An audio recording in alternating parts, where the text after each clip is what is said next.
Alright, so this just came in today. I unboxed it about 20 minutes ago. Made sure I watched the video, the official unboxing, make sure I was putting everything in the right order and right angle and stuff like that. Although, for as many pieces as this is, it's actually not that complicated to put together. I think the Thor Breaker of Brimstone was a little harder to put together than this. This is definitely more pieces though. I did get one little piece of my base break off. Goes right here. It's not that major. You can barely notice it's missing. I'm probably just gonna try and glue it back on myself instead of filing a claim and having to rebox this and send it back and hope that I get another one that isn't busted up. That's the only damage that I see. Everything else looks good and nothing else is broken. The piece is phenomenal. The water effect is great. I love it. I can't wait to see Sideshow do some more water like this, because I really hope that they do another Aquaman and that it has a similar water base like this to sort of match really well with this. I have a whole Justice League setup going on, and I don't have an Aquaman at the moment. I want one, and I really hope that they do something water-based so that it would really tie into this nicely. This is going to look great with the rest of my Justice League line. So, my only real complaint about this piece is, so I have the exclusive, which is the portrait that's on right now and the boxing glove arrowhead. What I find odd about this, let me see if I can get this arrow out here. And it came off. Anyway, what I find odd about this choice is the super light arrowhead has a really long shaft that goes into the arrow to ensure that it doesn't come out. Now, this is still light, but compared to the arrowhead, it's, like maybe 3, even 4 times heavier. It's got this tiny little shaft. Now, I don't know if they did tests and having a longer shaft would throw off the weight. I don't know. It doesn't really make sense since that one does. It just seems to me that, even though once it's in, I don't really think it's going to go anywhere. It wiggles a little bit, but I don't think it's going to just fall out. It's just an odd choice to have such a small, little shaft to inside the arrow as opposed to this really long one for the arrowhead. I'm not sure how much I'm going to use this. I like the idea of it. I might use it every now and then. I just like the regular arrowhead, to be honest with you. It's a little cleaner looking. It's a little easier to balance the arrow in his fingers and on the bow with just the regular arrow head on. Let's see if I can get this in here now. So you got to thread the back of the arrow on between his fingers and onto the string, and just balance it on the bow. As you can see, it lies just fine. There's enough play where it doesn't really rub when you're putting it in. It also means there's enough play that when you put the arrowhead or the arrow in, once you let go, especially with this, it spins a little bit. Actually, I have this in backwards.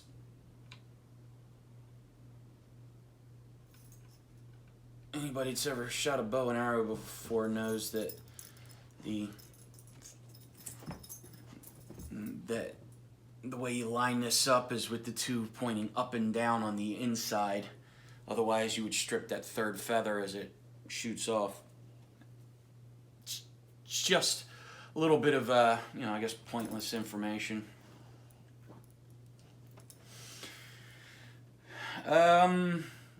The individual arrows, shafts that go into the, like, a little pylon holder here, they go in relatively easy. Some of the holes aren't milled quite as wide as others. So you have a few that stick up a little bit higher than the rest, just because I couldn't get them in anymore. I don't want to push too hard. I don't want to bend or break the shafts. And it looks fine as is. You know what, if I'm going to be spinning this around, I don't want that on there.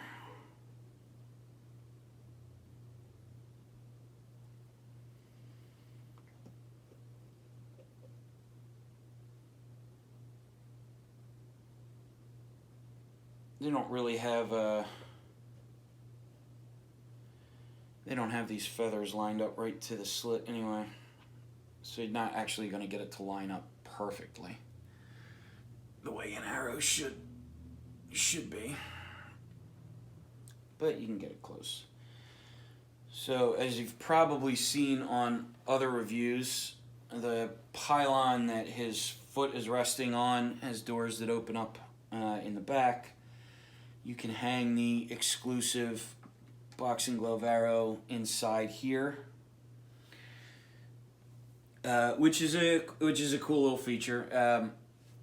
On display, you're not really going to see that, but if you have a display where it's on a slow turning turntable, that's actually a nice little feature to have. To have everything displayed. The texturing is really good on the suit. It looks, the pants, they look like leather. There's little cracks and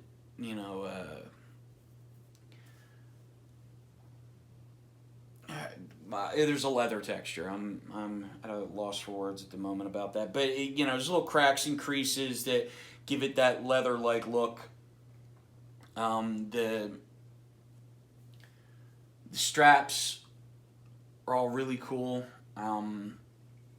It's got this nice bronze effect on the belt buckle, like tarnished bronze. What I like about this is that even though the piece is very green from top to bottom, you have green water, you have green boots, green pants, green tunic, green gloves, green hat, green mask, green bow. There are a lot of variations in tone and shading so that things stand apart. In this lighting, it might be a little harder to see that, but it really does have a lot of different tones of green, so it doesn't all just look like one big mess, which is really nice. Let me switch out the portrait here, put on the collectors. This has a really strong magnet, which is good. Haven't decided which head I'm gonna display. My love of the character isn't as much from the comics. It's from the. It started really with the TV series. Well, it started with Justice League, the animated series. And I really found love for the character in the early seasons of the show Arrow. So I am kind of drawn to the hood, just simply because that's the look I'm used to. I do like that it has irises and pupils, so you can see that he's looking straight down, the shaft of the arrow to where he's aiming, which is nice. The heads are painted really well. I think maybe the exclusive is painted just a little bit better around the mouth. There's, you can barely see it. There's a little bit of black paint that they put in the crease, between the lips to kind of differentiate it. It's a little heavier on the collector's head. You only really see it if you turn the head kind of if you look at the head from underneath and up close. Otherwise, the shadows from the mustache hide most of it, and just the angle does the rest. So it's not really an issue. I'm seeing it a little bit more because of the angle that I'm looking at it right now, but even from this distance, it doesn't look bad. When I first pulled it out of the box and I was, like this, really closely inspecting it, it looked a little heavy. Right now, it doesn't look too bad. So, again, it's not something that bothers me. If you have this piece coming in and you think it might bother you, or once you get it in, it does bother you, you can always have it repainted if if it really bothers you, or you can just contact Sideshow, see if they can send you another one. I don't really think it's a problem, to be honest with you. And it could just be an issue with my personal one, that whoever painted this one went a little heavy on this head, because like I said, it's not bad here. And a lot of these little details and paint details, when you get really up close, don't hold up as much, especially on camera. I know, like on my Captain America, the Daniel Bell sculpted one, at 6 inches away, it looks flawless. And then when you really get up close onto it, some of the paint lines they did around like the eyelids to shade that, they definitely could have been a little subtler. But you won't. I mean, you really have to get up on top of it. This isn't the best paint work there is. This is factory paint, so it's not going to look like the protos were. Although this piece, Sideshow gets a lot of shit for the proto to production discrepancy, and my last couple pieces, I really got to say, they have really stepped up their paint, their factory paint. I know there have been some bad ones out there. I know Mystique had some really sloppy paint work on it. The eyes on Emma Frost on the one head were not good. But the last, I don't have any pieces that I think have bad paint. And I think that the paint quality has only gotten better in the last couple pieces. So I'm really, really happy with what they've been producing. Yeah, I love this piece. It might be the best thing Sideshow's done in a while. Might be a competition between that and Breaker or Brimstone. I really like that Thor. Daniel Bell's sculpt on that is amazing. Sculpt on this is amazing as well. The water really has a nice effect. The frosting around the tips and to show the break of the waves and all that is really, really nice. To nitpick for flaws, some of these, this one particular in here on mine is a little looser than I'd like, although it's in there, it ain't going anywhere.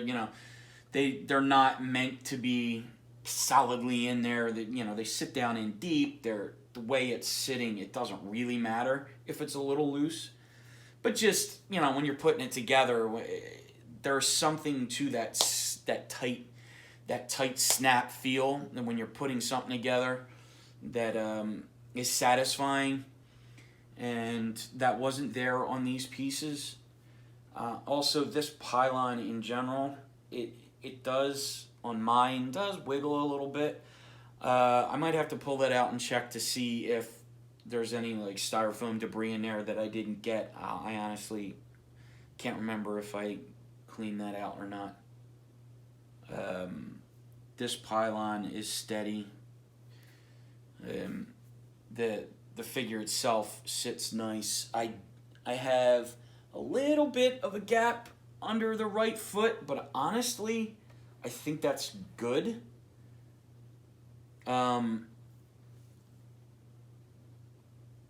I think that's okay, because if they had tried to, I think it was kind of done on purpose, to be honest with you. I think if they had tried to do a complete flush 100% down, that then you run the risk of,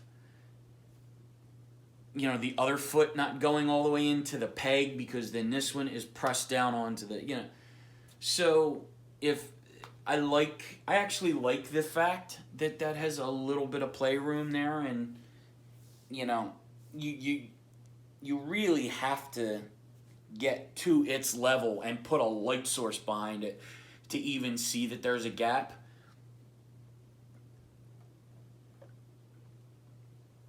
I kind of love everything about this. I really do. Sideshow knocked it out of the park with this. I never saw the... Unfortunately, I don't have the luck of being able to go to conventions, so I never get to see the prototypes in person. I can only compare what I have in front of me to the pictures that I've seen. The pictures are always a professionally shot piece in a studio under studio lighting, you know, is always going to look better than what it looks like in front of you and with a, you know, a ceiling fan light or even your display lights. I can only judge by the, like I said, the pictures that I've seen. This seems pretty damn spot on to the prototype pictures.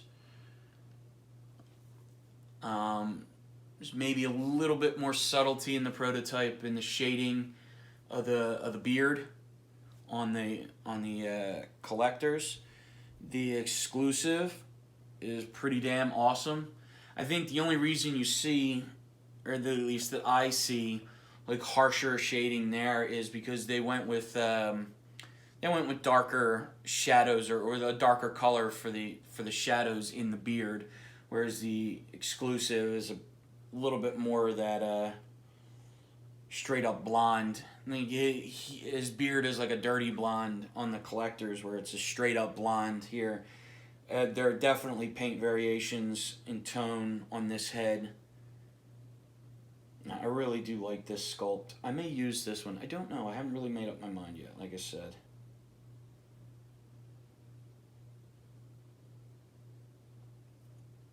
Yeah, I'm really taken with this. I don't know where I'm going to put it yet. I don't have my new... I'm upgrading to Magicase displays for my main display, and I don't have them in yet. So I only have 3 cubes that are big enough for him to fit in, and at the moment, all 3 cubes are occupied. I may have to do some serious thinking on how I'm going to move stuff around temporarily to get him on display. So I don't know where he's going yet. But it's collector problems, right? We all have to deal with it. We all buy stuff we don't have room for yet. Yeah, I made a plan for the new display, which that's not here, so I gotta wing it until I get the new one. Yeah, I really love this. Like I said, I did get the one little break right here on the base, and you have to get right up on top of it to even know that it's got that, you know, it's got that cut line here, that break line, and smooth break line. I did have the piece, you know, it's not missing. So I may attempt to just try and glue this back on. And it's right on, you know, like a part that's got the frosting, so even if there's some sloppy glue, it won't even be noticeable. I'm going to try and not have it be sloppy, but otherwise, I am really taken with this piece. I love it. If you get it, I know you'll love it too, if you love the character. Yeah, I've seen some other pieces of, some smaller scale pieces of Arrow. I've seen pictures. Again, I haven't seen it in person, but I've seen pictures of the quarter scale Hawkeye that I believe XM did. From what I've seen, just from the pictures that I've seen, I think this is this concept is far superior to anything else. It's been done with an Archer. And I'm really glad I decided to pull the trigger on it because this thing is awesome. Alright, well, that about wraps it up for me. I've rambled enough. I hope you enjoyed me rambling about this. And thanks for watching.